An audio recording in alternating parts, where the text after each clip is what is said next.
Hello, beautiful people. Welcome to Love Origins, where we hear people's real life stories of romantic, platonic, familial, and self love. I'm your host, Candace Spencer. This episode is part of a unique season for the podcast. For season 3, we are talking with authors and cultural commentators involved in the sharing of fictional love stories and exploring how fictional stories impact our perspectives on real life love stories and vice versa. I love to read, especially romantic fiction. I'm a very proud Hallmarkie, someone who loves Hallmark movies. So I'm really excited to dive into this topic. Our guest for today is none other than the Dara Alston, a Hallmark queen, an author, a cultural commentator, and our favorite cousin on our daddy's side. And I am beyond geeked to have on the podcast. Welcome to Love Origins, Dara. Hi, Candace. I am so nervous. It's not even funny. That's why I scream. I told Candace before we started recording, I was like, please curb my enthusiasm if I get too excited and started getting into host mode, because I can get, beside myself when I get excited to do things or I'm nervous to do things, and I just can't. It's like, ugh. I get this like nervous tick or whatever. So just, say pineapple or something, have a safe word, or, Totally gonna do that. I'm going off the rails. Writing that down. We'll be saying that. Okay. I just dropped my pen, actually. So, Dara, tell us, please introduce yourself and tell us whatever you think is important to know about you.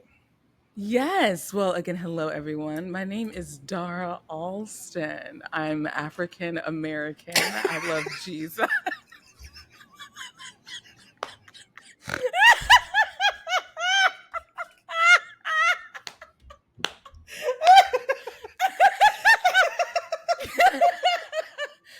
I love Jesus. I love words. I adore art. And I am fascinated by God. I really, really am. And I think that shapes a lot about how I view the world now. So I would say Fascinated that. by God is a really cool way of saying that. I haven't heard someone say it that way before.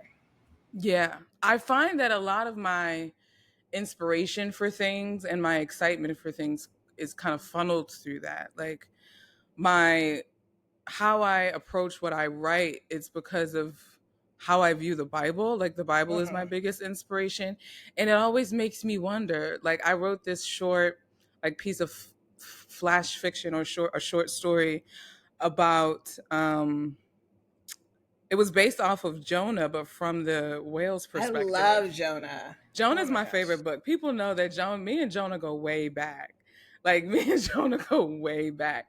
And so I wrote a short story from the whale's perspective about like, well, what was the whale? Like if we could give thoughts to animals of that time, what was the whale thinking when this human he just swallowed a whole human? Like what was going through his brain? So like stuff like that. Like I feel like things that God has created, whether it's through like plants, light, stars, or even the Bible, like I'm so fascinated by that stuff. So I love that. Is your short story available to read? it is. It's low key. So I called it Moon Talks, and it's only on Amazon. It's an ebook only, because there was this period of about 3 months where I don't want to say it was insomnia, because eventually I went to sleep, but every time from around like 12 to 2 in the morning, the most random thoughts would enter my head, and I would write them down in my notes app on my phone. And so that's what that book is. It's kind of a compilation of those thoughts and just me expounding on them formally. But yeah. Mm-hmm. Okay, cool. I did not know that. Find that out. I don't talk about. That's one I don't talk about at all. Oddly, like it's definitely a secret agent for sure. Okay, so tell us about younger Dara. What was she passionate about? What was she focused on? What was she into? It's funny. I just did an interview with Jax for Nice, Double yeah. Scoop. And we were talking about our awkward phases as kids. And so a lot of people will find it interesting that I was incredibly quiet when I was younger. I kept to myself. I had a sister, but still kept to myself. I would play solitaire a lot. This was when Windows 98 was popping, and so I played like the block game, the pinball game. Like I just played a lot of solo games, computer games by myself, which is funny. I never turned into a gamer. Maybe that was by design. But I played a lot of computer games. But I also enjoyed, like, Monopoly was my favorite game. Okay. And I also loved watching television. So whatever television show I was just watching, whoever were the characters on there, they would be my imaginary other players as I was playing Monopoly. And so that I think Wait, that's I'm how. sorry. Were you playing Monopoly by yourself? Yes, yeah. I told you I was a loner. Like that was this was my awkward phase. And I would roll for them and do all the things, but I just enjoyed the game of Monopoly and just having that moment to just be with my thoughts and be by myself. But I also had this, like, I had this affinity for words. Like it was just something about language arts. I remember that was my easiest subject in school growing up. And I won all of the spelling bees but one. To this day, I know it. It was the fifth grade spelling bee, and I misspelled receive because I Oh, forgot the I like before for E, E except accept it. after C. Yeah. And my prideful self, I was so bold, like, receive, I got it. And then said it all wrong, and I was so messed up. But I won every other spelling bee but that one. But word, like I always gravitated towards books and towards words growing up. So yeah, and I always walked on the balls of my feet. To this day, I still do. I catch myself doing it, and most people say that's probably why you, like, I danced for a bit, like I choreographed for stuff for my church in my mid-20s too for a stint. So that's probably where that came in. But yeah, that's me, West Philadelphia, born and raised, but I didn't Hey. stay on the playground. So because I was playing solitaire. I was playing solitaire most of my days. Okay. Yeah. Okay. What's Hmm. really funny is that the Philly accent to me sounds like the Jersey accent as well. Like Really? I'm from the South, but I have friends who are from like the New York, New Jersey area, and to me it Yeah. sounds very similar. I can see that. And sometimes even my family in Philly, they'll say I sound like I'm from New York sometimes. And I'm like, I don't come from New York, and you know this. So like, what are we getting at here? I don't know. And it could be that I listen also because I pick up accents very easily. So if I listen to a lot of people from a specific region for a long time, after a while, like I'll pick it up. So yeah, I was probably listening to a lot of New York, like, Instagram reels or something like that. That's probably why. But yeah. Hmm. Oh, okay. So loner, quiet. No, I'm not. I'm just recapping. I'm recapping before I go to the It's next like, question. wah, wah, wah. No, I'm joking. Nobody knows the trouble I see. Nobody Dara, knows but Jesus. I'm joking. I'm messing with you. girl. I'm messing with you. I'm messing Oh with my you. gosh, girl. Okay. Moving on. What are two key moments that shaped you into who you are today?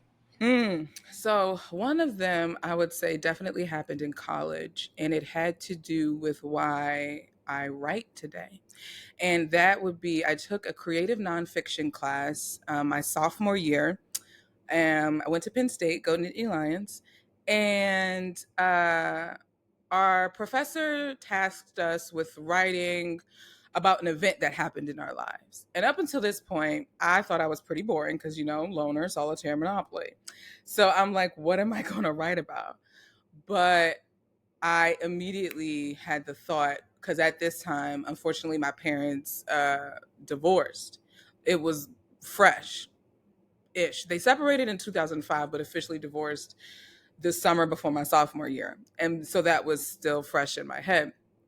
And so I was sitting in the library because I was trying to be like studious and, like, let me sit in the library and see if I can actually do work. And I was like, let me call my dad and see if it's okay for me to write about this and to share about this. And so I think I had my own cell phone then.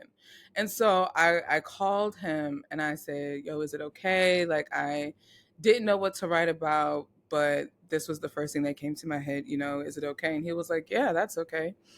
And in writing about that, that was the first time that I actually processed my emotions about the divorce. Because up until then, I did not allow myself to feel or react. So whenever anyone would bring it up, I would just change the subject. Like I just never allowed myself to feel in regards to that. However, in that moment, that was the first time that I felt regarding that. And so I could vividly see all the things, hear all the things, and I wrote it down. And it felt so therapeutic for me. And it it was like it's a feeling that I can't even describe outside of, like, besides the word therapeutic. That's the only word I can think about. But it was really, yeah, I don't even know what other word to put to it, but I wanted to feel that again. And so that kind of was one of the reasons that made me declare English as my major. And then I began to use the subsequent writing classes to really feel and process my way through college as I dealt with different things.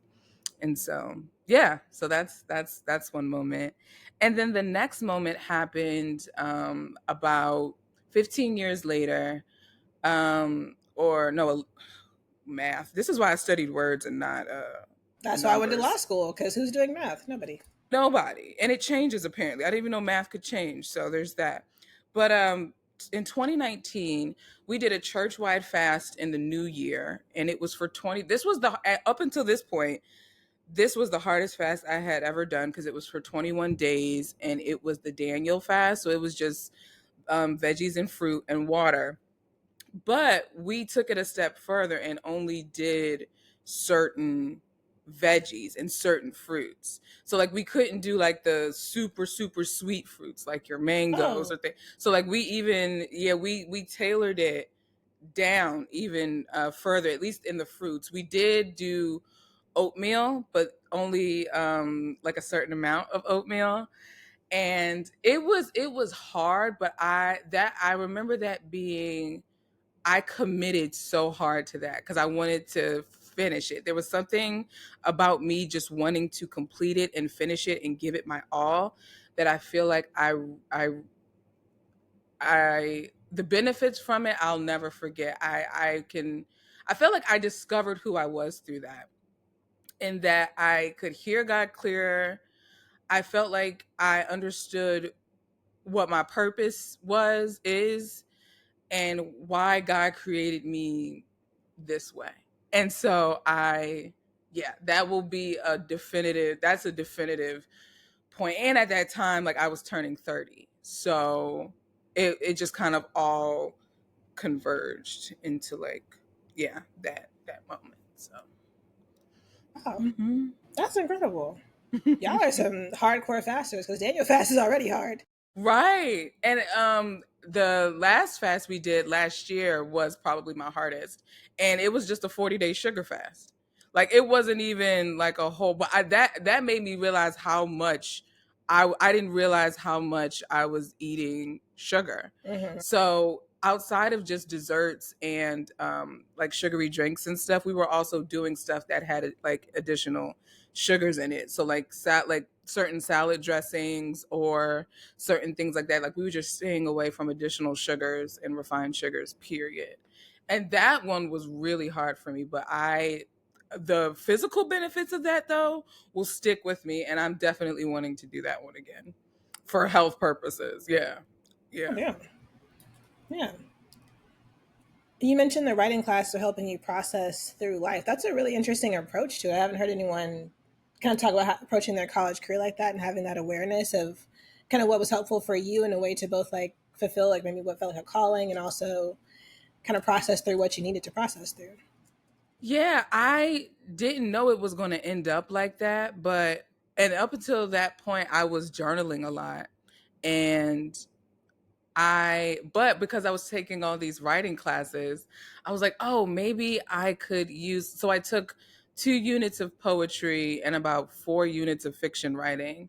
And so I took the different prompts and kind of massaged them to fit what I was going through and trying to see, okay, what would this look like if this went a different way or something like that. Like that's how I approached it. Yeah.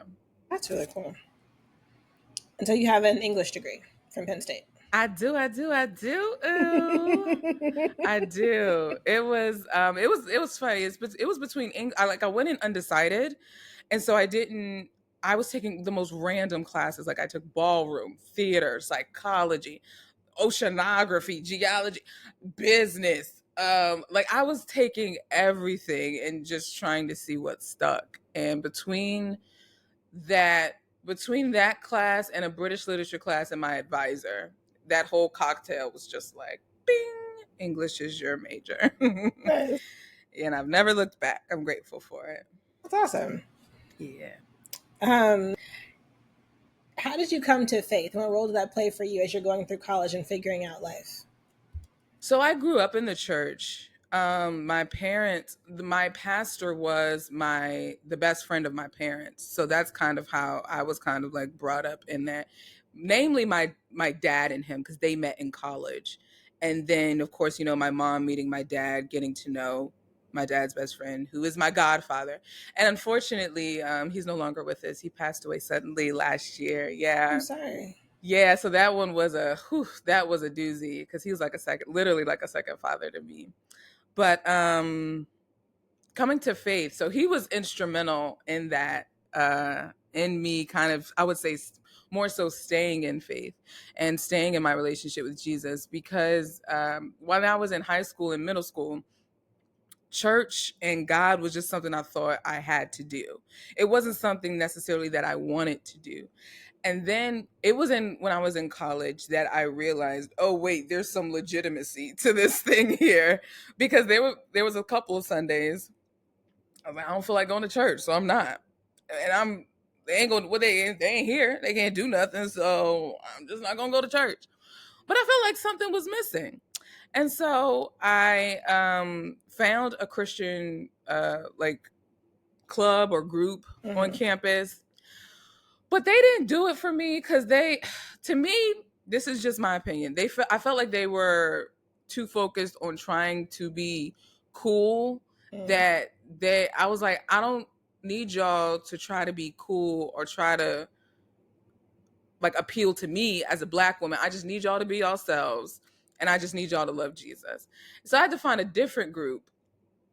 And they were like, the pendulum swung the other way, and they were like nerds, like Lord of the Ringers, you know what I mean? Like, oh, Lord of the Rings, yes. I do now, but then, you know what I'm saying? Then I didn't appreciate it, and so, but I was able to cultivate this relationship with God where I got to know Him for myself. So.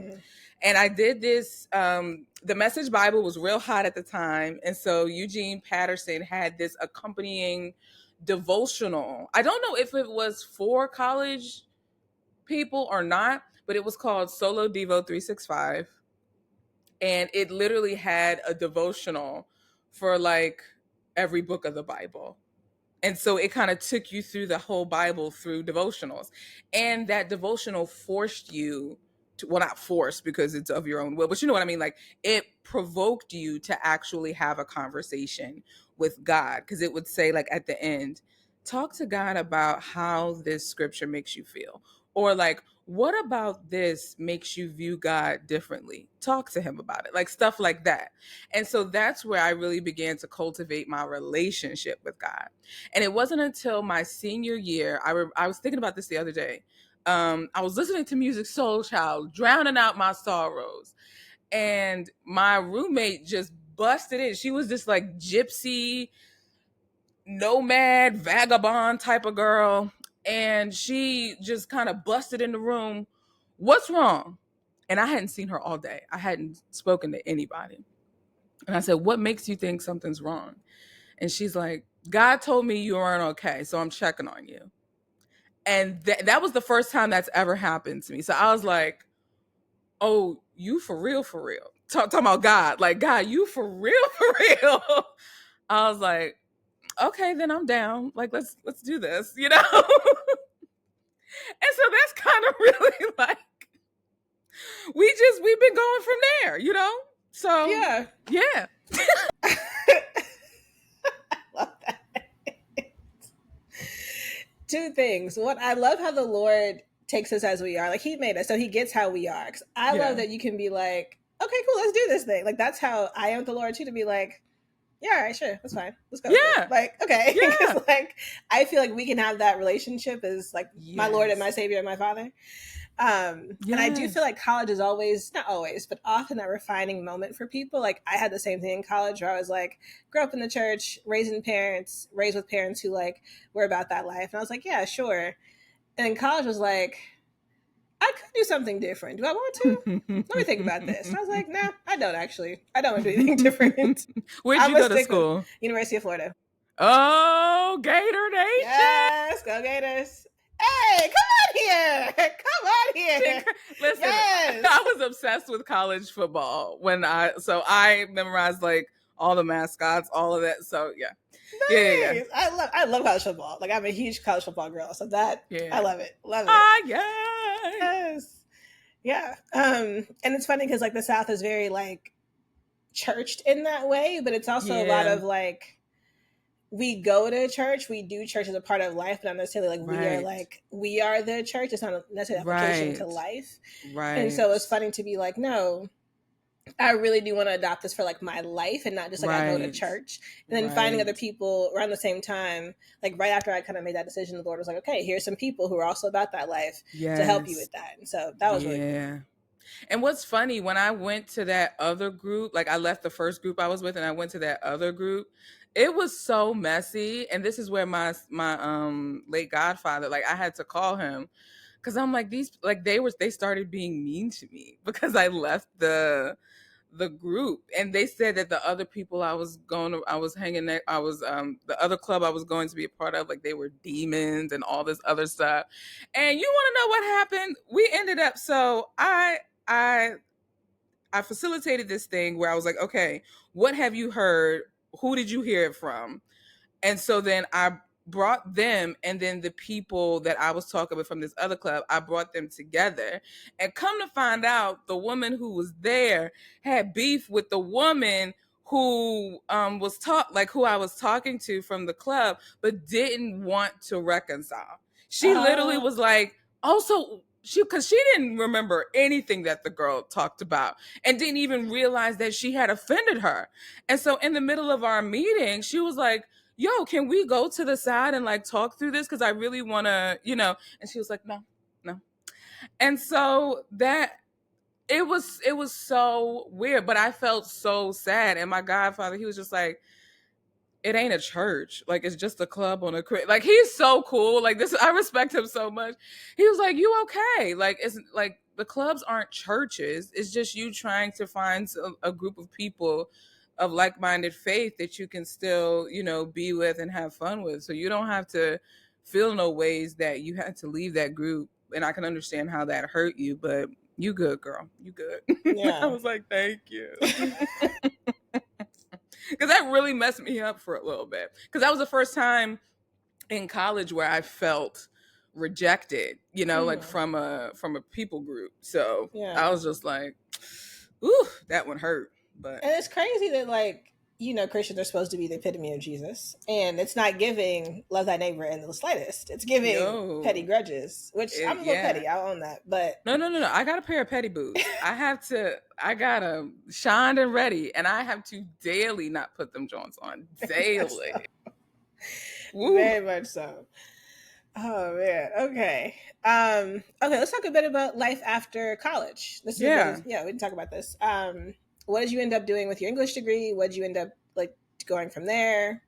Plot twist, I went to grad school for interior architecture. Okay. Walk us through that journey. Because that makes sense. So I wanted to go to grad school for English and continue in the creative arts and creative writing. But every school wanted a GRE exam. And I was like, I took the SAT. I'm not going through this again. And I could not find a school that didn't have a GRE connected to an MFA. So I was like, what else can I do? And I promise you, it's God. He was like, think of another interest. Almost like he was like leading me in that way. He's like, think of another interest that you may have and see if there's a program for it. And so I'm like, okay, I like interior design. I was obsessed with HGTV thanks to my mother. House Hunters was my Sunday night football, you know. Sorry, side note. Did you know that it was staged? Did you just ruin my childhood? I'm so sorry. What do you mean it was staged? Never mind. We're going to move on. The Pandora's box is open. My mama worked with the lady who was on the show with her husband. I'm so sorry to tell you this. I thought you had already known. And so the lady told my mama that they had already bought their house, but by the time they filmed the show, so they just still went through the whole thing and had to hide their moving boxes when they were doing the tour. I'm so sorry. I'm so sorry. Oh my God. I'm gonna cut this part out of the interview. I'm so sorry. I did not realize you did. I did not try to ruin your childhood. My childhood isn't ruined, but what? Legit. Like that's how, because I think if you think about it realistically, the odds of someone being able to pick one house out of only 3 in an area is very unlikely. So the fact they were able to do that time and time and time again, it does indicate, this is a lawyer in me, I'm so sorry. This is like the logical part of my brain where it's like, logically, this makes sense. And this is why I took poetry, because I'm like, da-da-da, da-da-da-da. For you put a lawyer and a poet in the same interview, like this is what you get. I'm so sorry. I'm so sorry. Okay. I'm all right. I'm going to be. What Professor Kendrick say? We going to be all right. We going to be all right. Okay. Well, yeah, I was obsessed with the House Hunters. I think Property Brothers was just starting to pop around that time, or maybe they were like people were still filling them out. But either way, I was obsessed with HGTV and design, and like that was like a hobby, not even a hobby, but just another interest. And I found 2 programs. One at Drexel University and then one at Philadelphia University. And I ended up choosing Philadelphia University because they had a required study abroad component. Nice. Because I wanted to travel, and I wanted to travel outside of the United States specifically. Like I wanted to, broaden my horizons. Mm-hmm. But it's so funny because even in picking which school too, my godfather, I remember I was going to meet with him because I was like, I don't know what I want to do. Both of these schools are so good. So I remember showering, getting ready, and I was like, God, I need you to tell him exactly which one it is. I want to go into this meeting and he says, Dara, the Lord says go here. That's what I wanted. That's all I needed. I go in and he was like, well, Dara, God gives you the wisdom to make the decision. But that's not what I asked for. Correct. Like, that's not why you're here. You're here to tell me where to go so I can go. And I thought I was making like a shallow decision by choosing Philadelphia University because of that study abroad component. But it was something that I just genuinely loved so much, was traveling and always wanting to experience a different culture. And honestly, as rough, that was probably some of the darkest moments of my life was grad school. That study abroad, I wouldn't change it for anything. I was spent 2 months in Denmark. Nice. And studying Scandinavian interior architecture, and got to go to Stockholm, Sweden, and Oslo, Norway in the process. And I would not change it for the world. So, and then I worked at Hard Rock Cafe after that because, again, that makes sense. You just graduated. Can't get a job because people aren't hiring unless you got experience, but you ain't got experience because people ain't hiring. So it's like, but then ended up getting a job at my mom's job because my mom put a bug in somebody's ear that I got an English degree. So I ended up becoming an editorial assistant for a healthcare publishing company. So it's like full circle. Okay. I haven't even used my interior architecture degree. Not yet. And I'm still paying off them loans. But you know what? Jesus paid it all, so it ain't gonna matter. Tell the loan companies this. I need them to understand that. Because listen, I still got law school loans. This don't matter in heaven. What are you doing? The afterlife don't care about this. Why are we caring about it now? Amen. Amen to that. I'm joking. No, I'm serious though. Like I Oh, need someone I need someone to tell loan care, whoever has my student loans, this does not matter yes. eternally. Like, Yes. no to this. Your point about grad school, though, I was talking to a friend of mine who's also, she's getting her PhD. And we were talking, Mm. and I'm like, I don't think it's grad school if you don't question your life choices and don't have an existential Girl. crisis. Like, I feel like it's just a part of the curriculum. Like, semester one, existential crisis. Like, that's just a part of like going through it, no matter what your program is. I don't know why it's whack, but that is just part and parcel of it, no matter who you are, I feel like. And I don't know if I'm just sadistic or what, but like with English, we had to workshop a lot of our stories. So we had to listen to people critique our work in front of us. And then I was just like, I loved it so much. Let's do it, but for the visual. And so I had to stand in front of people, present my work, and then the professors just critique it. And one professor in particular, he had zero tact, zero compassion, zero care. It was disgusting. I cried once a semester. Everyone cried because we only had one dude in the whole cohort of our grad class, but we all cried at least once every semester. Like, it was trash. That part. I mean, I guess it still makes me who I am today because I'm I kind of got comfortable talking in front of people, and so I think that worked in that regard. But woof. Okay, Home Alone.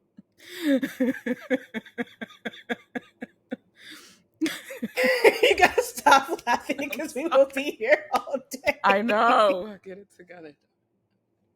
Okay. So let's talk about love and fiction and make a transition Okay. there. Yeah. So what love stories, and on Love Origins we talk about all categories, so romantic, platonic, familial, and self-love. So across those categories, either real or fictional, which ones did you grow up with? What kind of stories did you grow up with? Which ones had the biggest impression on you? So the ones that had the biggest impression on me, I picked one that was romantic and one that was familial. Familial was the Cosby Show because Okay. I always wanted a big family and to live in it was just me and my sister growing up in our parents' 2-bedroom apartment. And I've always wanted to be that family with the loud, obnoxious, chaotic house with like a bunch of siblings. Like, that was always my dream. And so I felt like I had that by watching the Cosby Show. And then romantically, it was whatever, I'm gonna just say it. But like Tia and Tamara with Tyreek and Jordan from Sister Yes, Sister. girl, listen, Baby. say, There girl. Okay, I know. To me, I know they were just boyfriend and girlfriend, but I'm like, in my head, I'm like, oh no, that's who they marry. Mm-hmm. Like, they're spending the rest of their lives with each other. They're committed. I saw them being committed to each other. Now, when Tia broke up with Tyreek, I was like, girl, you're tripping. So me and her had a moment through the TV, and I was mad because I'm like, bro loves you. Like, what are you doing? So then I was here for Tamara and Jordan. But then when they came back to their senses, I was like, here we go. The train is moving again. But that's probably because I felt like especially Tamara and Jordan, because they were so eccentric to me. They were so like their idiosyncrasies. Because Tia and Tyreek, I felt like were like cool early 2000s kind of like normal. Jordan and Tamara were not normal. Like, they had ticks, and I think like they complemented each other's ticks. And that was something that I have always known that I wanted for myself with whoever I marry. Like, because I know I'm a few fries short of a Happy Meal. So I'm very aware of that. I know the mall is open, but not all the stores are in operation. You know what I'm saying? Like, I get that about myself. But I think one of the biggest things for me is for that one person to appreciate that. You ain't gonna get all the fries, but you got something. You know what I'm saying? I wholeheartedly agree. I've told people like it's more so like I'm very emotionally expressive is what I like to say. I have a lot of emotions, and you're gonna hear about them. And so I've always assumed I'd be with someone who is like calmer, less ruffled, just more like easygoing. So we got some good balance. So we can't all be on 10. I'll be on 10, he'll be on 2, you know? So we just even out at whatever that at 6. So even out at 6, you know? So yeah, I feel that. I feel that. Also, I loved Sister Sister. And one of the things I remember someone saying, a mom was saying that she appreciated that they weren't always like physically affectionate. So she felt more comfortable watching, like having her daughter watch the show. She like knew like they were together, they cared about each other. Like it was really good. That's an interesting point. I never thought about that until you just said it. But the part about them, I completely agree. You can tell that they cared, like that they had love for one another and that they loved one another. And it never occurred to me that they never really shared it outside of maybe like when they slow danced or like hugged or something like that. Like it wasn't like a lot of what we see now, unfortunately. But like wow. Yeah, I hadn't thought about it either till I saw someone make that comment, and I was like, "Oh, that's a good point." Yeah, like maybe a handful of times they kissed or whatever. Yeah, yeah, it was still great, still great. But yeah, I think Tamara and Jordan were my favorite because like they went from enemies to lovers, which I'm like is my favorite. It's like yes, that was great, and they were very very kooky. Both of them. They were weird. they were, and they stayed together the whole time. Unlike Tia and Tyreek, so yeah. But they came right, yeah. Okay, so then what made you want to create fictional stories as an author? I didn't want to publish anything until that 2019 fast that I talked about earlier. I felt a prompting because I should say while I was fasting, I was writing poems. That was my way of expressing kind of how I was feeling, how I was viewing God within those 21 days. Like that was kind of my journaling of it. And he was like, "You should publish them." And I'm like, "Really?" And he was like, "Yeah." I was like, "All right, we'll see. And so I self-published it, and I really enjoyed the process. And so there was this story that I started in college that had been nagging at me for like years. And it was my junior year, spring semester, creative writing. And I wrote for my final project, I did a 25-page story on what it would be like if a girl woke up one day and got everything she wanted. And so because that was something I struggled with a lot in college, is feeling like I wasn't enough or I didn't have enough. And so I thought, well, what would happen if everything was enough? And to expound on that, once I graduated from college and more so grad school, I explored that further through kind of a post-grad lens of what if someone could get everything that they wanted, but not through not through magical means, but through realistic means. And that's kind of where my first novella, Chasing Wind, came from. But to directly answer your question, I think much like with my college courses, I write fictional stories now to process. Like either I'm going through something or I have gone through something, and it's like a memorializing of it. Yeah, I think that's why. And I want people to understand that they're not alone, that that everybody, like there's someone that's going through something similar to what you're going through.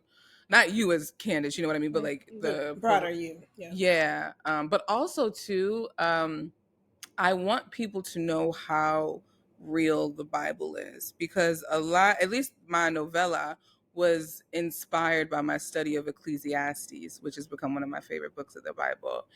And I think so many, even within Christendom, I feel like people kind of spit on the Old Testament and feel like it's old, so they don't need anything from there. And so this was also like my thesis, in a sense of like breaking, like each part of Chasing Wind is related to a specific verse in Ecclesiastes, and you can see how clearly that verse is told to that specific moment within the book. And you can see how applicable the Bible is to modern life, like how necessary the Bible is for modern life, but how the Bible, while it may be archaic in history, but it's not archaic in application. And that's really my kind of passion now, is to translate biblical principles into a modern context. Whoa, never put it like that before. I gotta write that down. Whoa, I gotta write that down. Whoa, Okay. I gotta write that down. That's incredible. It's funny because I agree with you about the Old Testament. I feel like people are like, oh, Jesus came in the New Testament, therefore that's all that matters. And it's like, not quite. Right. A few people in my church, my pastors, did something in January where we read the whole Bible in 30 days, which I agreed to because I fully didn't understand what it meant. I was like, yeah, that sounds cool. And I was like, this is a lot of Bible every day. What was really dope about that is like, once you do that, you see how the whole thing is one big collective story. Like the amount of references to the Old Testament, the New Testament is insane. Like Jesus references it all the time. And if it didn't matter, he would have talked about it. So like, obviously that's important. But also understanding that like God is the same God in both. Come like, on. Like I feel like we feel like people feel like God is only God of love in the New Testament, not in the Old. And it's like, no, same God. My favorite thing about Jonah is when he is like, I didn't want to come over here. He said, I didn't want to come over here because I knew you were going to be nice to these people. And I didn't want that. I want to see them suffer. And the Lord's like, are you that mad about it? He's like, yeah, mad enough to die. I'm mad enough to sit up here and die, which is insane to me. But he's like, I knew that you were a God who was like faithful and compassionate and slow to anger. And I knew you'd give them mercy. And I want them to suffer. I was like, that's crazy. But it's about like the character of God. And he is the same God the entire way. Literally. This is why I love Jonah. Because Jonah got a whole attitude. So much. And God is, first of all, God didn't kill him because he could have. Because it's like, who you talking back to? Bye. But the Thanos snap. Legit. He could have did one of these. It was like, bye. And he was just like, but why you mad, son? Like, you ain't do nothing to put it there. You ain't gonna do nothing. Like, why? And the mercy and compassion that God has with Jonah and that God has with the, like, and I think about this when I'm studying the Bible too. I'm like, God, you were there when the whale swallowed Jonah. So I can ask you, what did the whale feel like when Jonah went in it? I think about that stuff. I'm like, God, you were there when David struck down Goliath. Like, what was going in your head when I think about that stuff, like the same really God that talked to Saul and to Samuel and to all of these people in the Old Testament is the same God that talked to the people in the New Testament and is the same God that talked to us now. Like, that's, you want to talk about fascination. It's just like, what? Yeah. Man, I love it. I do too. That's wild. It's like beautifully wild. I love it. I like that too. Beautifully wild. That was my phrase one year when life was going absolutely haywire, and I was like, all right, Lord. Okay, this is insane and it's wild, but you're working it out for the good. It is beautifully wild. We'll go with it. Beautiful. Thank you. Where are we even at these questions? Let me see. Okay, that's the way we've got, but I love it. Okay, so actually I'm going to come back to the being an author part. That's something you want to do full time? That's something you like see as a side lane always? Or like, what are your thoughts on that for yourself? If I were to close my eyes and think about being freed from the chains of corporate America, what I would envisioning myself doing in the green pastures of freedom would be penning my own words to page and selling them in a bookstore. I would love to do that. I have so many ideas for books, but I feel like I do have the time, but like at the same time I don't. So because of the amount of time I spend at work or doing work, even when I come home sometimes because of the nature of my job. And so it would be a dream of mine to write books full time. Am I actively pursuing that? No, because I lack ambition.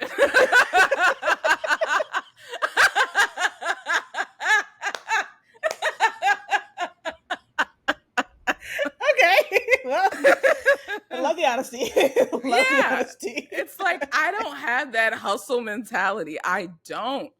I genuinely don't. And so I think too specifically for how I'm wired to write, I need to feel it. I can't just do it so that I can just make money. Like it's genuinely a passion for me. So I maybe it's a good reason I'm not ambitious, because I think to me I can't see the things that I create being authentic in that regard, in the way I'm thinking about ambition. I would say, not to say that being ambitious is wrong in this context, because I think that of course like wanting something and having a goal like is good, but I know for me I'm wired in a sense where like I genuinely have to have a passion for it and feel something in order, and then that becomes the driver for me. Yeah. Are you still in publishing? No. Okay. That's the job you went to after grad school. Okay. Somewhere else in corporate America. Ugh, unfortunately, yeah. Waiting on my Hallmark prince to rescue me. Listen. Okay, who's your Hallmark prince? Pick one actor. I don't know. He's over some obscure European or Fijian country, somewhere. I don't. Who would Who you? knows? I'm If an it was equal the opportunity employer. If it was the movie of your life, pick two actors playing your Hallmark prince. Oh, you're gonna do that? Yes. Kim? Okay. I'm in this movie? Yes. Am I starring? Yes, you are yourself. And then this person is playing my leading guy. Yes. Okay. I have two people off the rip. I'm just trying to mentally prepare myself to say it. Okay. First one, Bo Murchoff. Okay. Bo Murchoff. A newer Hallmark edition. That brother can act, and he is easy on the eyes. Okay. He is easy on the eyes. And then Jamie Calica. Oh, okay. Yeah. He has a smile that lights up 1,000 Christmas trees. Yeah. The way your voice got softer as you talked about it. I'm horrible at poker because, like, I got no poker face. None. I'm horrible. Who would you pick? Tyler Hynes, because I'm a big Tyler Hynes fan. I feel like probably BJ Britt, who I initially he was my honorable mention. Listen, because I think you described him as like lemonade and sunshine in the bottle, and I saw him in the groomsmen smile, and I was like, baby, your smile is it. Like that smile is it. Like yes to that. Yes. Don't to let him hug you. Wow. You would go into oblivion. I'm telling you, his hugs have healing properties. Will he be a Christmas card? Should I buy my ticket now? Yes and yes. Oh, okay, girl. So less. Yes and yes. Okay. I think weekend is sold out, but you can probably still get a daily ticket. Okay. I'm telling you, he was the king of Christmas Con last year. Last year was his first year, and he killed it. I was I was tripping over my words because I wasn't expecting it. I was just like, okay, okay, hi. Like I was thrown completely off guard. Because he was in something before Groomsmen, right? Wasn't it the Kwanzaa movie, I think? The Holiday Stocking. It was the first Mahogany Christmas movie. Yeah. Okay. Yeah. I hadn't seen that one. Okay. Yeah, but Groomsmen, I was like, okay, yeah. Yes. God bless the day I interview him. I don't know what's going to happen. You want to talk about prayer? I am going to have to fast and pray before I interview that man. If you need any moral support, please let me know. Will do. I will help you out any way that I can. Any way you I appreciate you. I'm going to need all the intercessors on this. Absolutely. I got you. Shout out to BJ Britt. Okay. Thinking about the interplay of like fiction and real life love, what is a moment from a real love story that made you think this is too good for fiction? It could never be actually in a story. So I couldn't think of a moment, but more so like a concept of love that I think has just transcended. Like, I don't know how I could ever capture it in a book for me. So not growing up. Well, yeah, because it was when I was younger, like a decade ago. There were a few couples in my church at the time who I watched them. And they're like older than me, so I watched them go through college and then begin to like each other and then get married, and seeing the friendship that was built in that marriage, like to me it outshined their romantic love, and that seeing that made like that solidified in me how important friendship is in a relationship for me, and how much I would want to genuinely like a guy who eventually I'll be married to. So yeah, that's something that I thought about for that. I love that. I love that. Mm-hmm. I wholeheartedly agree. So enemies to lovers is one of my favorites, but friends to lovers is Same. actually my favorite. So I'm like, to me, it helps take out all of the guards you have up when you're dating of like, I don't really know you. Let's like put like my best foot forward, whatever. Versus with my guy friends, I'm like, you get what you get. What you're getting is just a ball of fun. You don't care. Yeah, like, it doesn't matter. Like, you're fine. It's fine. Yeah, and so to have that evolve, like to be fully comfortable with somebody first, and then have that evolve into romance is personally my dream. Like, I would love to see that. Yeah. I used to pray to God, like, can I not be attracted to my husband when I meet him?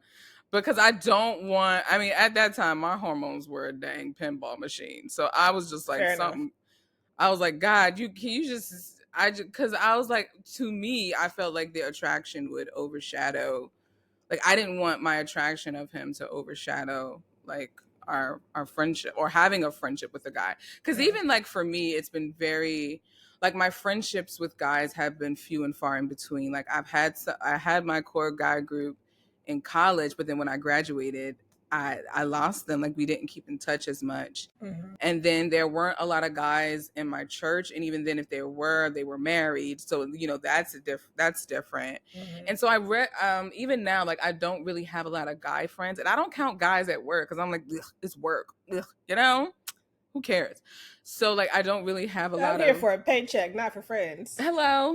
And so I want to experience being a friend and then having a friend that's a guy as well. And so yeah. Agreed. Do you want to talk about dating? I mean, we can. What's it like dating in Philadelphia? Because I can tell you what's like dating in DC. Well, I wouldn't know because I don't even know what to say. So the city itself, I feel like, is descending and imploding into Middle Earth. And I don't even know. Not Middle Earth. Come on, you Lord of the Rings, man. Busting out those analogies. It's literally like, it's Mordor out here. So sometimes I want to put on the ring and vanish and become petty and just get out. Ah! And other times it's like, no, Dara, continue, take the ring off. But yeah, I don't know if it's me, if God has some like invisible bubble shield over me or what. But my history with dating in Philly, it's like the guys would approach me, we'll have a good conversation, we'll get somewhere, and it feels like we're vibing. But then they're just like, Dara, you're really dope. Like, you're really cool. Like, I really like you. They may even flirt with me a little bit. And that nothing ever comes of it. Nothing. And so for a while, I'm like, is there something wrong with me? Am I not hood enough? Do I gotta I literally, like, these are thoughts that I've considered. I'm like, do I gotta sling a little dirt? Like, what do I gotta do to be more attractive to these men out here? And then after a while, I was just like, forget it. Like, why? Like, what's the point? Not that I don't try. Like, I'm very friendly. Like, I talk to people, but like, I don't know what the guys here want. I don't understand what they're looking for, because I feel like there's so many great women out here. Mm-hmm. What are y'all doing? Why are there so many great women out here? Why are they still out here? Come What on. y'all not doing? What are y'all not doing? So Amen to that. Clearly I had to get that off my chest. So thank you for allowing me to release that. It's a safe space. It's a safe space. No, but it's too, and especially as a Christian woman, girl. Woof. Woof. The woofing is sending me. It's giving me Home Alone vibes. I love it. I sincerely thought I would meet my guy. He would go to my church, bust it up, boom, boom, bam, and we on. I'm just like, at this point, he's Amazon going to deliver him. Because I don't know. I genuinely, your guess is as good as mine in terms of how this is going to work. I don't know. And so I don't try to know anymore. I just kind of live my life. Now, I don't know if that's hopelessness. I'm not that self-aware yet to know that. And so I keep talking to God, be like, yo, so if this is hopelessness, I'm sorry. But if it isn't, then let's just rock. And then you let me know. Because there are times where I've liked guys and then they'll move away. Or they'll dang. Okay. Yes. Like this happened last year. There were 3 dudes in particular that I had a crush on. And one of them actually ended up asking me out on a date. And first of all, I didn't even know it was a date. I was German chocolate cake dense in the head. And I was like, didn't even know it was a date. And I was just like, yeah, I'll go to lunch with you. And then I left and I was like, oh, wait, I think he just asked me out on a date. Oh, okay. And then I went back to see him to get his number. And he went and got another job. So I never saw him again. Oh my gosh. And then another guy upped and left my job. Never saw from him again. And then another guy was at my gym. Ended up moving to DC. So, okay. Which I'm just like, and I used to take, like, because stuff like that would happen. I used to take it as a sign that, okay, maybe I shouldn't be in a relationship. And then it genuinely wasn't until this year where God was like, sis, it's not that I don't want you in a relationship. It's just that it's not those guys. And I was like, oh. And so now I'm outside. And so being outside for me, I am enjoying the live music scene out here. So nice. I am going to a lot of jazz spots because that's really what I'm into. So like Robert Glasper, Layla Hathaway, like I'm doing the things. So yeah. So what is dating like in the District of Columbia? Big trash. Hefty.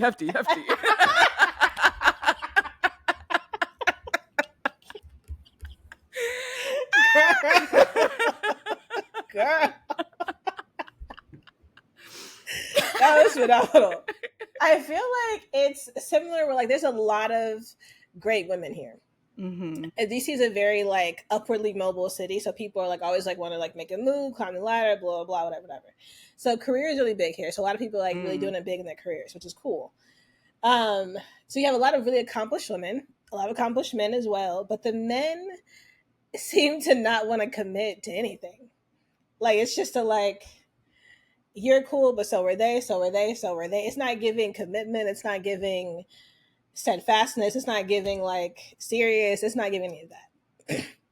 If you even, it's easy to meet people. And what's funny, my friends and I were joking because I think 2 years ago, DC was rated the #1 place for singles because they're like, yeah, there's so many single people here. And I'm like, there's a reason why there's so many single people here. Like, not because we're dating each other, because it's trash out here. So the sense I have gotten, and from my friends as well, just like a lack of willingness to commit from guys out here because they feel like they have a lot of options. Or like romance isn't as big a deal because they're trying to climb the ladder, which I'm like, that's your business, but that's not going to help you when no, they're going to look back and have big regrets. Yeah. Big regrets. Yeah. So, and then again, being Christian, it's like, this is a pretty secular city. It's like a northern city. It's like really, again, like upwardly mobile, really big about career and stuff like that. So not a lot of faith is important here, and so trying to find someone who's also Christian, who also like believe the same things I believe, as well as including being a Christian, has not been that easy. So yeah. I firmly believe I'm not gonna find my dude in Philly. He's gonna be somewhere else. Yeah. Yeah. I'm leaning towards that. Especially because I still have that bug to travel. Mm-hmm. And I'm not tied. I mean, my family's here, but I have no qualms about moving somewhere else. Listen, pull a wedding veil with Autumn Hello. Reeser, where she goes to Italy and falls in love with Carlos. I was thinking of Savoring Paris. Savoring Paris. Yeah. Yeah. Yeah, maybe in another state or another country. Who knows? Who knows? God does. God, so I would love for him to go ahead and make that clear very soon. But that's what I'm like. I'm just need a memo. Can I get a little memo or something? Just like 3 months left. You know, like yes. Just the timeline would be great. A little bit, yeah. Because I'm also outside. Summer's. I know you don't like the heat, but summer's my favorite season, and so I have loved being outside this year. It's really fun. Yeah. What have you been doing? What are some things you've been doing for the summer? Theme parks. We went to King's Dominion with friends. Okay. Did the pool. What else have I been doing? My friends have had like different parties, which has been fun. So like Memorial Day barbecues. My friend who just moved to Louisiana had like a pizza party. So she has like her own pizza oven that we actually got for her. We used to work together. Oh, that's awesome. Yeah, so that we like the job got for her. So she had like a pizza party before she moved away, which is really cool. Yeah, so just like different fun stuff like that. Trying to be free because also life is expensive out here. So we were born with credit cards we could use that we didn't have to pay back so that we can afford life. That part, because adulting is expensive, and so is electricity bill. Yeah, so yeah, trying to enjoy life a little bit. Again, I think I fully believe in like part of the reason the podcast doesn't just focus on romantic love is that I do believe the importance of all kinds of love in your life, and so like it's really important for me to take time with myself to do things that I enjoy. Take time with my friends because I have like love within my friends. My family sadly is in Florida, so they're not here. But okay, are you originally from Florida? Yeah. Okay. So spending time with them when I can. I'm going home soon, so spending time with them when I can. How did you get to DC? Good question. And then I'm gonna pull a pineapple because you about to take us off somewhere else. Like I can feel that creeping up. I felt that creeping up.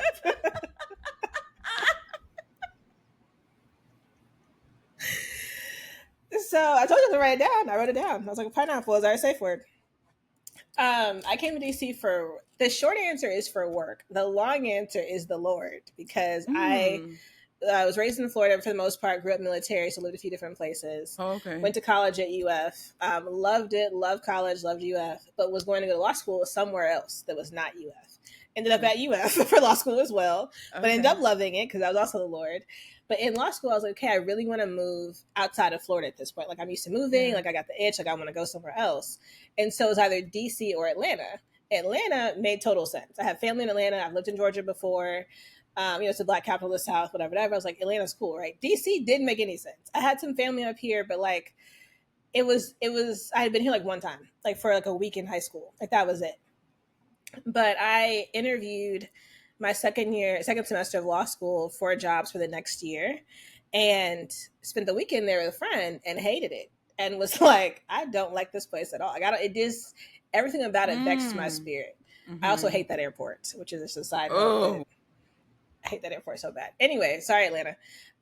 It just was like, I don't want to be here. So, okay, DC it is. Like, it's DC. Interned here my second summer. Loved it. Although DC in the summertime is different than DC in the wintertime. DC in the summertime is, like, impeccable. Loved it and was like, bet, this is where I'm going to be. And graduated, took the bar, passed the bar, was applying for jobs, didn't get a job right away. Ended up here in the dead of winter, 5 days after my birthday in February. And I've been here ever since. Wow. But it was the Lord, because I'm like, I don't know there's no reason for me to be here. Like, it was just this like unction of like, it's got to be DC. And I'm like, okay, bet, it's going to be DC. And it's been So DC. How many years ago was that? I moved up here 6.5 years ago. That's really cool. That's really cool. All right. It's been a good time.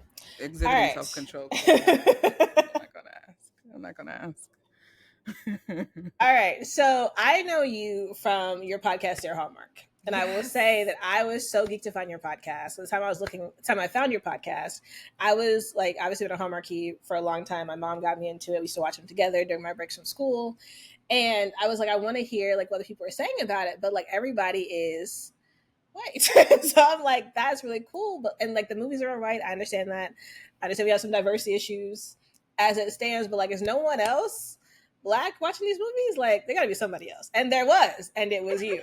So let's talk about you becoming a fan and then transition from a fan to being like this key part of the community that has like amazing interviews and like does red carpet things for Hallmark and Hallmark fan leader. Let's talk about that journey.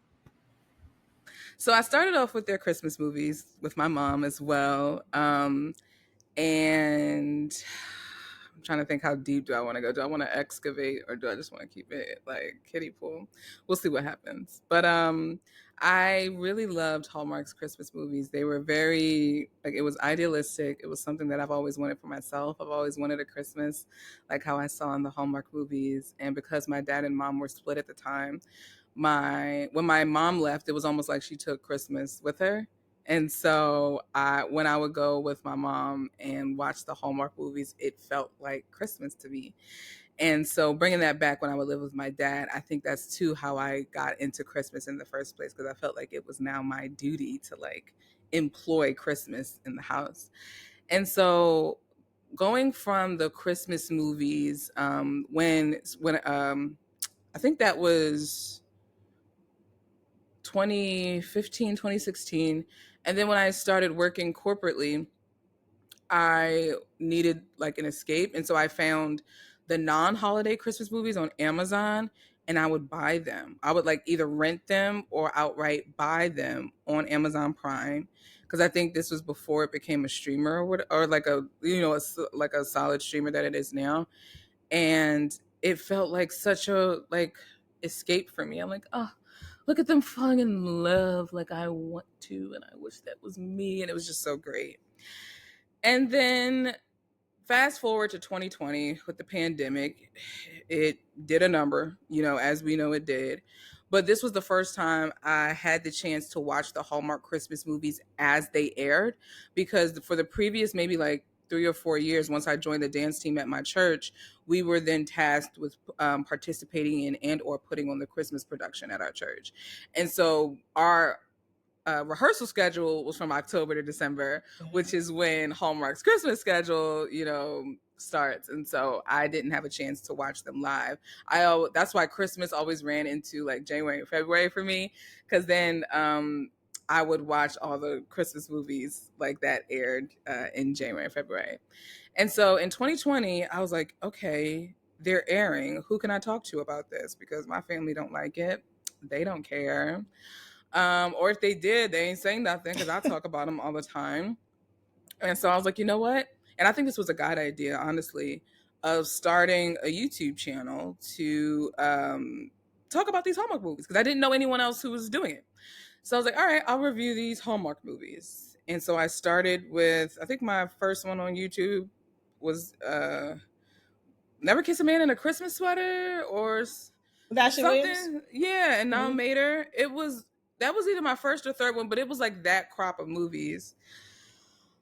And then I did that from October 2020 until July 2021, when Mr. Tyler Hines found my review of It Was Always You, and he put it in his stories. And well, prior to that, someone within the Heine's Facebook group found my review of It Was Always You, put it in the Facebook group. And so that's how he saw it, watched it, and then put it. And at that point, you can only do like 30-second stories. And so he put like 8 blocks of like a 2-minute block of just me talking about, whatever. And that's how really Dear Hallmark kind of took off. And then people began to ask me, what did you think about this movie? What did you think about this movie? And I'm like, I don't know what you're talking about. I don't even know how to do it. Like, what are you doing? Like, I glitched. And so at that point, I had already been podcasting. I was doing a literature podcast and a lifestyle podcast on my own. And I'm like, am I about to start a Hallmark podcast? And then I said, myself said, I said, yeah, we are. I said, that's what we're about to do. So Yeah, that's really how it started. Like a month later, I launched the Dear Hallmark podcast portion, and I do separate it from the YouTube channel because I think, like, to me, it's two separate mediums, like visually and then audio wise, because I feel like it's two different experiences. So I'm sure to separate the podcast and the YouTube channel. But yeah, that's how like the audio version started. Was with that, which was crazy because I was going through it. I was in Zoom church. And then I got a DM that like, yo, Tyler saw your, and I was like, Tyler, like, what are you talking about? Like, I didn't know these people had Instagram. So I was like, who could have seen my thing? And then I typed in Tyler in Instagram and I was like, he has an Instagram page. And then I had to control myself during Zoom church. And so I almost got heat stroke because I tried to, because it was a hot day. And I was so excited, but I had to contain myself because I was on camera and I couldn't and you know, as you all don't know by now, I'm an incredibly expressive and passionate person. And so to try to bottle up a rocket is like, my temperature skyrocketed and I had to turn my camera off and lie on my bed. And then I just went through Instagram and looked at all the DMs while church was going on.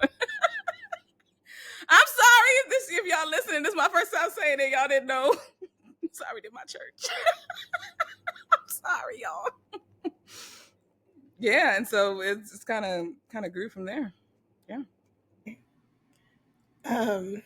Sorry, I feel like that was a lot. Oh my god. No, like it was just really good. I'm just trying to figure out like where I want to go from there because there's a lot in there.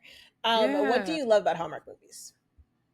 Escape, comfort, light, hope, everything good. Mm-hmm. And I yeah, because I have a low tolerance for violence and blood and gore and like nudity and you know all the things that we get bombarded with now. And Hallmark just is like, you know, I feel like I can breathe, I can chill, I can rest because I know what I'm getting is safe for me. Yeah, agreed. I do like some action adventure, but I always tell people like I love Hallmark because it's like life is hard and like you're gonna have to deal with hard things already in real life. So like why not enjoy something that is largely implausible but just lovely, and you know. Yes, that's why I watch movies to begin with. Like I don't want my movies to be realistic. Yeah, like exactly. I'm of that camp. I'm just like, I live this life. I ain't gotta see it on TV. You know what I'm saying? So exactly. Yeah, exactly. We have talked a bit about, and I think we've dialogued a bit about like Hallmark, where it's going, the interesting twists and turns that it's taken the past 5 years. Mm-hmm.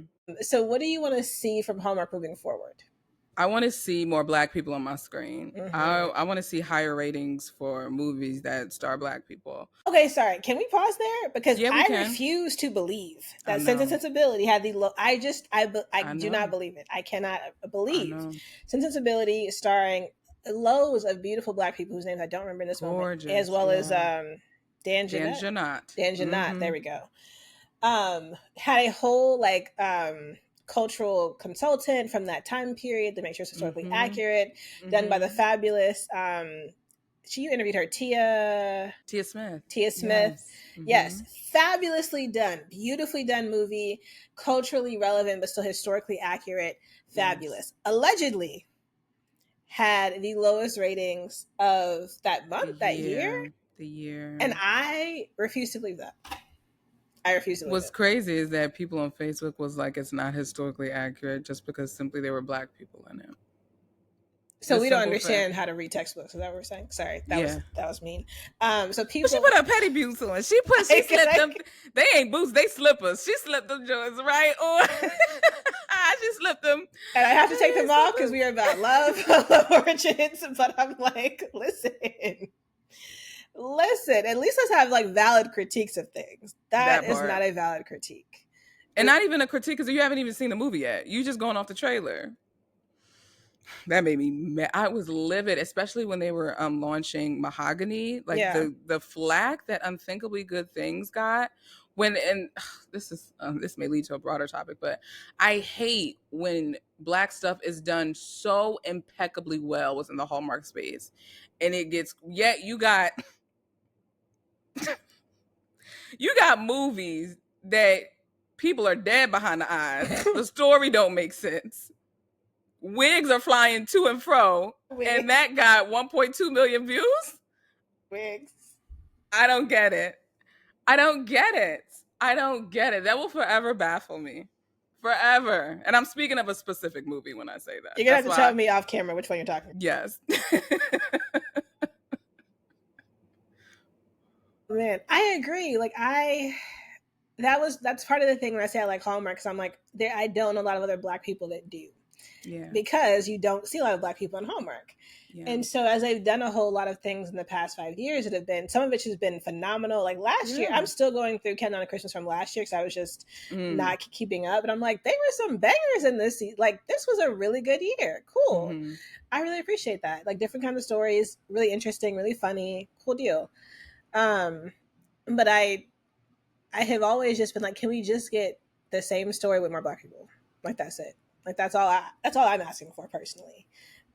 You know what I thought about? I thought about this yesterday because I saw an Instagram Reels with Jaleel White and this and a Caucasian gentleman, and Jaleel was talking about how when a Black comic or when a white comic is at a predominantly Black comedy club, we're just like, just as long as you're funny, we don't care. Mm-hmm. Like, funny is funny.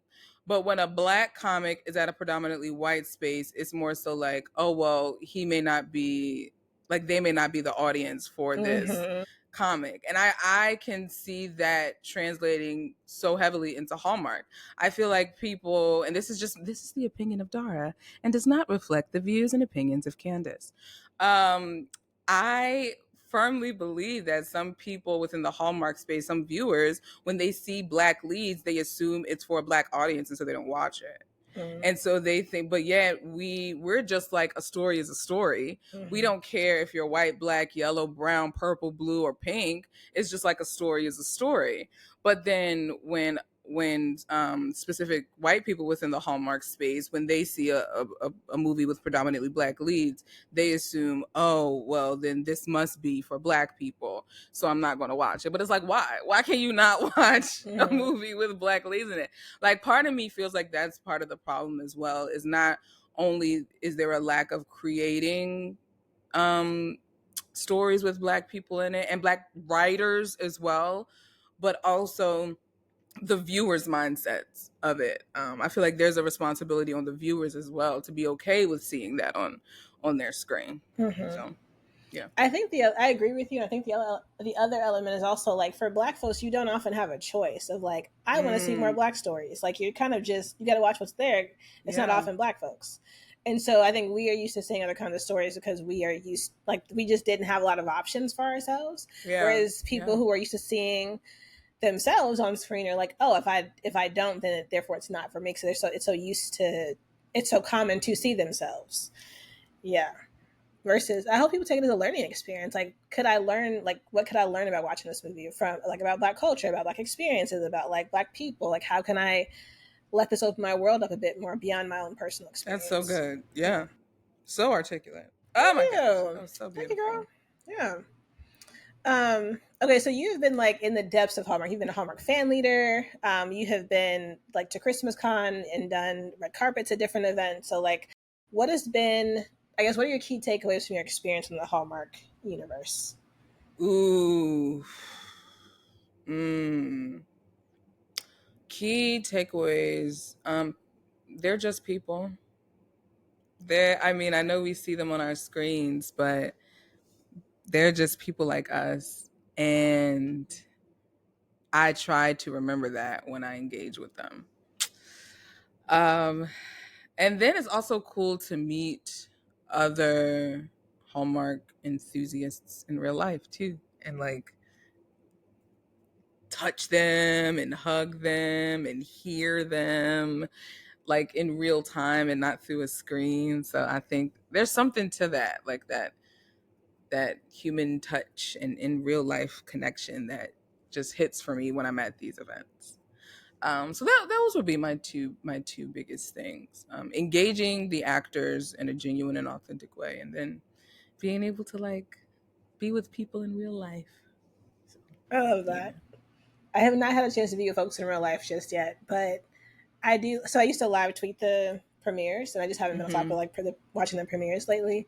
But I love the community of Hallmark. Like people, if you love Hallmark, you love Hallmark. Like you are 10 toes down for this joint, and it's really cool to be like, we are all here in support of this. Like even like I've seen men on Twitter tweeting about it too, and I'm like, okay, come on, like men out here watching it too. Yeah, and I have Joey on as well, so we'll talk more about that. But okay, so how does being a fan of Hallmark and romance influence your real world perspective on dating and relationships, or does it? Do you think? I don't think it does. At least I don't know if it does because I haven't been in a romantic relationship, so I can't speak to that. But sorry, I'm out of breath because I just turned my air off. So and I ran over here. Shorty got to get in the gym. What is going on? Oh my gosh! I did not expect to be out of breath. What is going on? I can cut this part out if you want. No, we can. Let's keep it. Let's keep it, please. Let's keep it. This should be one of the blue clips. Yeah. Sheesh. Okay. Yeah, I haven't been in a romantic relationship yet, so I don't know how it would impact it. At least how I'm involved in one. But in terms of shaping my view of them from the outside, I don't know.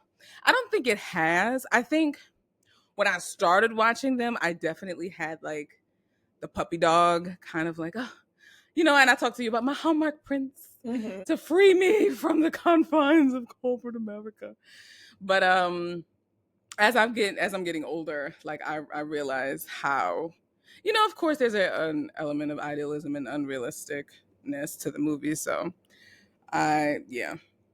but I would say one of the things I love banter in Hallmark movies, which is why Enemies to Lovers is my favorite. And I want to have witty banter with someone that I'll spend the rest of my life with. Like I want to be able to like have a battle of wits with, in a playful way. So I would say that. I love that. Yeah.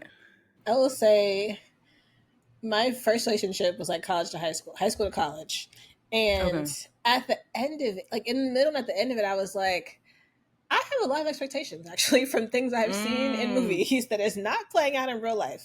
Okay. And I was like 19. So the maturity level wasn't even fully there to be like, here's what's going on. But I was like, he's not doing the things that I thought he was going to do. Yeah. And then afterwards being like, and then getting older and being like, I had expectations from things I had consumed that were good stories that weren't reflective of real life and or just weren't my life, like weren't me. And so therefore I had expectations that I was not communicating, one, which is the death of a relationship, because that's going to kill it quicker than anything else, I think. Yeah. But also two, like, didn't necessarily even make sense for who we were as people. And so I have learned the lesson of like, let's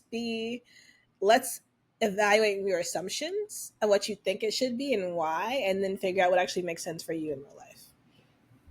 Maturity, I tell you. Listen, growing up will do that to you, man. Yeah. Not being 19 will also helps. So. Hello. Okay. Let's talk about your work, because every episode is a pop culture tie-in. And so for our season with authors and cultural commentators, it is their work. So tell us about Chasing Wind, or your poetry, or both, and the things you want readers to take away from it. So Chasing Wind is about a girl named Sydney Humphreys. Let me stop. She's a girl who she's probably like 3 years removed from college. And what she thought her life was going to be like when she graduated from college, it's not going out that way. And she's kind of bitter because of it. However, she goes through a certain set of circumstances that ends up giving her the life that she wants. But then in obtaining this life, it's going to cost her some things that she didn't realize it was going to cost her. And so it's kind of her dealing with those decisions, and kind of really evaluating what is life, like what makes life good for her. And this was inspired by Ecclesiastes, because this was something I dealt with in college. I was so focused prior to going into college. I had this idea of like, I'm gonna have my girl group. I'm gonna have a good guy. I'm gonna be an academic. I'm gonna wear Abercrombie. This was when I was obsessed with Abercrombie and Fitch, and I like the whole preppy thing. So I was gonna be like a black preppy girl, killing the game, getting all my stuff done. Nobody could mess with me. Nobody could say nothing. None of that happened. I don't know how I graduated from college. I don't even know how I got into grad school because I was just so obsessed with this image in my head of what I felt like college could be or should have been, that I really didn't appreciate what I had there. And I felt like I resented it through my actions, even though I didn't actually say it. But I think subconsciously I resented where I went to school because I wanted to. UConn was my first choice, not Penn State, but UConn ended because I was obsessed with college basketball. Initially, like going into college, I was obsessed with college basketball, which is why I wanted to go to UConn. But they waitlisted me. I was like, ugh, now I got to go to a football school. I was like, football. I was just, I was bitter and I had a tantrum. And so I was like, man, if I was at UConn and doing this. And so then when I realized, Penn State was my reality, I was like, okay, well, I'm still going to have my girlfriend group. I'm still going to have my guy, and all of this other stuff. And none of that happened. None of it. And so, Chasing Wind was kind of me processing that. And Ecclesiastes, well, I should say personally, before even writing Chasing Wind, studying the book of Ecclesiastes was how I personally got over this whole image thing of like needing to look a certain way, be a certain way for people to like me. That was something I struggled with a lot, so hard. And so studying the book of Ecclesiastes, and what Solomon wrote, and kind of his whole thing of, what's the point of all of this? We finna die anyway. Why does anything matter? And some people may say it's depressing, sure, but like a verse that really stuck out to me is like, we should eat, drink, be merry, but like, what's the point of doing all of this without God? And so that was a spark that kind of went off. And then fast forward to me writing Chasing Wind, and you'll see how the book of Ecclesiastes has influence throughout the book, because you'll see the book, I think, is split up into 3 parts, and each part is represented by a verse within Ecclesiastes. So, and in terms of what I want readers to get, I don't want to tell them what to get. I want them to read it and then see what they get for themselves. Because I think that's the beauty of art, is that we all, even though the author has an intention, we still get something different from it than what maybe the author intended. So, yeah. Awesome. And then in the book, there's what I would call themes of platonic love and romantic love. And so maybe a little bit of familiar love depending on some of the characters' involvement in the story. But what made you want to include love in your work in that way? Well, I included romantic love because it was a way for me to live vicariously through a character and experience something that I hadn't experienced for myself. And the same, I think, with the friendship. Like, I've always, and I do have this with my god siblings, and that we grew up together, and we're still, literally, there's a picture of me and my god sister from like her first birthday party, and we're still friends until this day. But I wanted to visualize myself in a different scenario of having a best friend and kind of the circumstances of that. So this was it was a lot of self-exploration with this, and why I chose certain things. Like, that's why, for like, when I wrote this, it took me maybe a year before I could even look at it again, because I felt like it was something so vulnerable and personal for me. I was so scared about what people would think. I was so scared about how people would interpret certain things. I was just, I was so scared. I couldn't even talk about it. I don't even know how I was working in marketing, but couldn't market my own book. I couldn't talk about it. Wouldn't talk about it. I still don't even market my podcast. People get on me because when I go to ChristmasCon, I don't talk about my podcast. I have to remember that I have one, because I never lead with that. Like, when I met BJ Britt at ChristmasCon, his so he has a volunteer who there's a volunteer that works the line, and then a volunteer who actually takes the money for you when you get the picture. The woman who was taking my money, she was so sweet. She recognized me from Dear Hallmark, and then told him that I had a podcast. I wasn't even thinking about talking about that to him, and he was like, "Oh yeah, I'll come on your podcast." I was like, "Don't do that, because then there'll be hopes and dreams, and we don't want to do that. Like, let's not do that. But he was insistent. I was like, all right, bet, let's do it, bet. Like, I was just giving him the same energy. But like, I am not like, when I like, Dear Hallmark is also very personable for me because of how much I love it and how much I give myself of it. So I don't lead with that, because that's it's me, but it's not. You know what I mean? Like, I don't want to lead with you listening to my podcast or buying my book. Just talk to me as me. You know what I mean? So yeah, that's kind of my thought process behind it. I went on a tangent. I just realized that. No, that's totally fine. And I will say I fully hear you. And I also think because you are yourself across the board, people don't feel like you're leading with something that's not you. Like, I listen to podcast and I'm like, yo, Dara's my friend in my head. Oh! And she lives close by. I'm like, in real life, we are friends.